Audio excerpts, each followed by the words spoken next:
Before we begin the Photoshop diagramming assignment here, please have your worksheet with you so you can fill this out at the same time. All right, we need to go through the toolbar that is found in Photoshop CS3, and then we will go over the layers palette.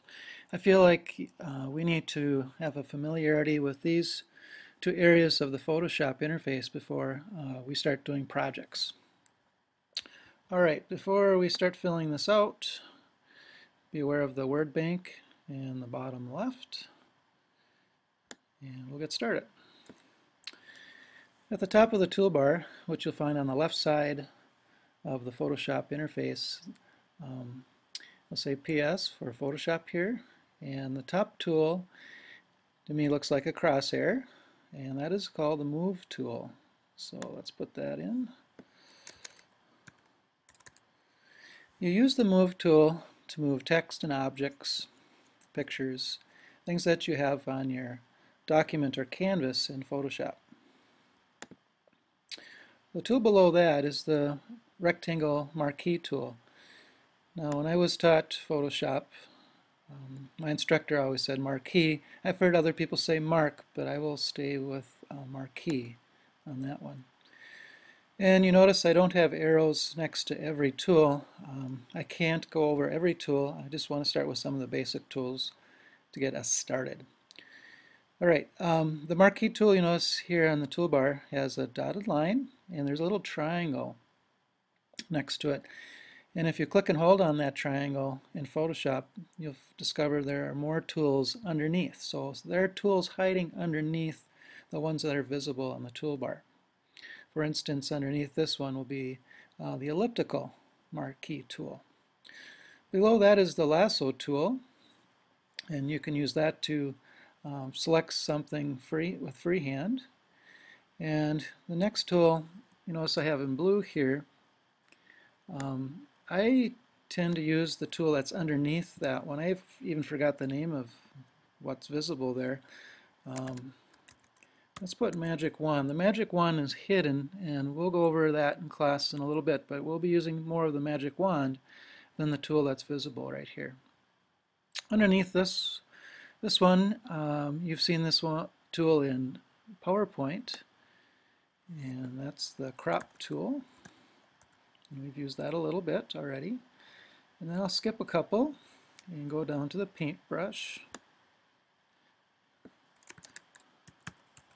And you'll notice that it has a little triangle there, so there's some other types of paintbrushes underneath. Don't confuse that with a different paintbrush below. This is the Art History brush.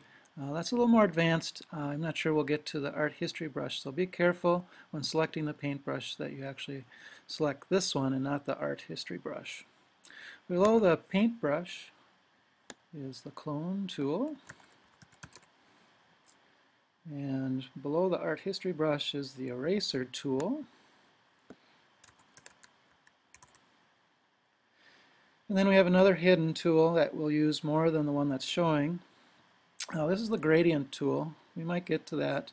But underneath that will be the Paint Bucket. So be aware that it's also hidden underneath that one. All right, let's keep moving down. And here the T tool refers to the text tool. So use that one to type text. And here's the eyedropper. We will use that to sample colors, and I will talk about that later. And below that, it looks like a hand, and that's exactly what it is, the hand tool. And we'll use that to move the image around inside of our canvas. Now below that, I've heard some people refer to the magnifying glass as the zoom tool or the magnifying glass. So either way there. And then here's a critical area of the toolbar. There's a lot going on right here. You've got a toggle arrow which will switch the black and white color chips, reverse the order. Clicking on these two small versions of the color chips will restore the color to black and white in the color chips. When you click on one of these color chips, you'll have the choice of any color you want, but clicking on these two miniature versions will restore it to black and white color chips. So obviously these are the color chips or boxes. One of my instructors for Photoshop always referred to it as color chips, so that is the way I'm used to referring to it as well. So there you have it. This is a very quick introduction to some of the basic tools on the toolbar.